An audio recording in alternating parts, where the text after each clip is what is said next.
This time on the Gadget Show WebTV, John's here with a look at the HTC Hero Phone. Otis goes shooting gadget style, and I'll get you up to speed on the latest tech news.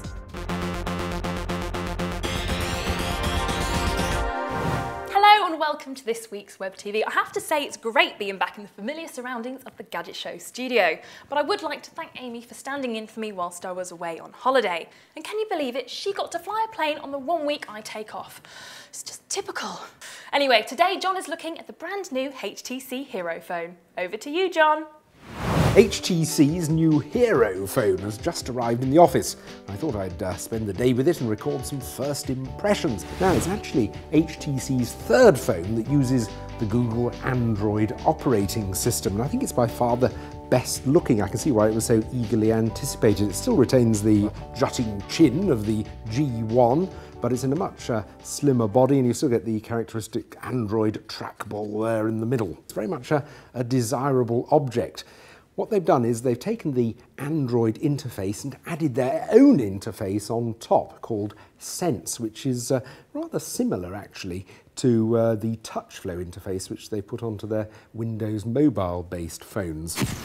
The result of this two interfaces together business is actually rather fun. You get no less than 7 different customizable home screens to which you can add and remove widgets to your heart's content. I've got one here for the weather, for example. It knows where it is thanks to the phone's built-in GPS. There's one for Twitter. You get all the latest tweets from the people you're following, and you can write in it as well. On the sort of home screen here, I can add and remove smaller widgets. For instance, I don't particularly want this stock market one. I can easily hold on it and pull it down into the bin. At the same time, add from the normal Android selection of widgets a calendar. Let's pop that in there by the same process. One of HTC's new widgets is called Footsteps. This is for geotagging your photos and organising them into folders. I've got this rather nice house here with 1930s window frames. I'm going to put that in my Houses with Interesting Windows folder. And look, there's a map, so I can easily find it again if I want to. You can also obviously add applications from the Android market, where I always find there are lots of applications, but you're never quite sure how well they're going to work. Rather surprisingly, perhaps, there isn't a Facebook widget, but there are pioneering levels of Facebook integration on the phone. For example, when you're in contacts, as well as adding somebody's phone number and address and so on, you can also link to their Facebook page. And then whenever you look that person up in your contacts, you'll find their pictures automatically being imported, and also you get their latest status update. And when you're actually looking at your own Facebook page through the web browser, if you're looking at your list of friends, you can click on a friend and their profile automatically appears, which is also rather good.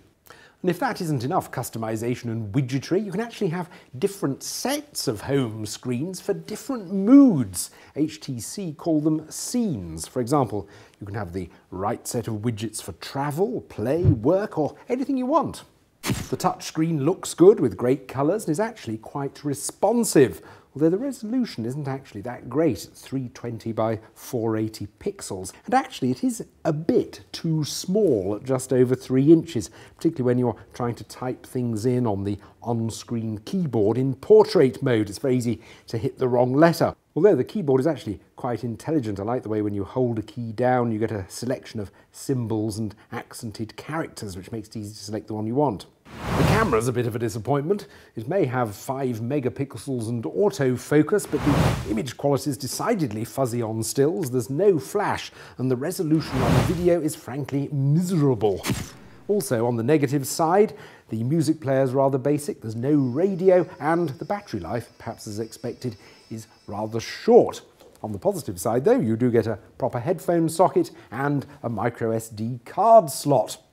Overall, I think this new Hero is a very likeable phone with a very enjoyable interface, and if that Facebook integration is valuable to you, it might well be the phone for you. But it isn't exactly a revolution, and overall, I think it's just a little bit behind the latest iPhone and Samsung's i8910 HD.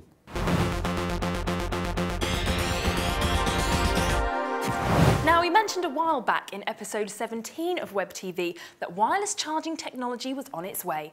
Well, now we're one step closer with the UK arrival of PowerMat's wireless charging mat. The device will enable you to charge multiple gadgets, including your BlackBerry, your iPhone, your iPod, and your Nintendo DS, and all without the need of their individual chargers.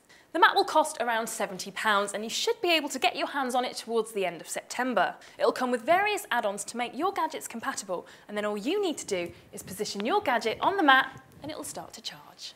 PowerMat plan to release more powerful charging mats with the ability to power larger gadgets such as your laptops and power tools, and they aim to have these on the market at some point next year. They're also working with a Canadian company to incorporate the charging mat technology into office furniture, so one day you'll be able to charge any gadget on the desk in front of you. Next up, news about Quake Live, which was the winner in our recent Top 5 browser games feature on the Gadget Show. Now, this win might not have interested you Mac users out there because you could only play Quake Live on the PC. Until now, that is, because for the very first time, Quake Live is being made available on both the Mac and Linux operating systems. Unfortunately, it's not all good news because the once free-to-play browser game will shortly come with a price tag, and that's because the manufacturers, ID, aren't able to generate enough income through advertising revenue alone.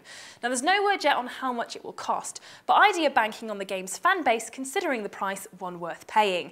Now, if you fancy having a go on Quake and want to try it before you buy it, then now is the best time to have a go, whilst it's still free. Right, so we've been in the studio for quite some time now, so I think we should venture outdoors to get a change of scenery. So Otis has gone duck hunting. Yeah, I know.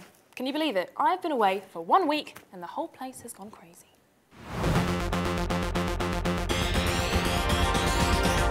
For the great outdoors, I thought I'd take you back a little. Now, remember Duck Hunter on the Nintendo? Well, this is essentially the same thing. It's Duck Hunter, but you can play it outdoors or in a very large room. The object of the game is to shoot the duck 3 times and watch it fall out of the sky. What you've got is a duck with kind of fly-like wings that will fly around your environment. It might even be in a room. It's soft enough to play it in a room.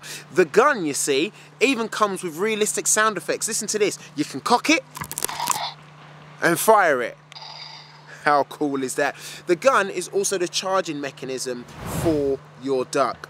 And then hold down the trigger for 10 seconds. And then that will give it 40 seconds of flight. After 10 seconds, you should get a little green light illuminating here to let you know that it's all fully charged, yes. And then, you turn your duck on and give it flight, there it goes. Oh no, it's flown into the cameraman, there it is, look. It's on the floor, it doesn't know what it's doing. No, leave it. It's just a toy, just a toy. Here we are. Hey, I've even got my own setting dog, you know those retriever, I don't know what breed of dog, but you know, came at me for the, that's how realistic it is. And my time's up. I must go home now. Ta-da!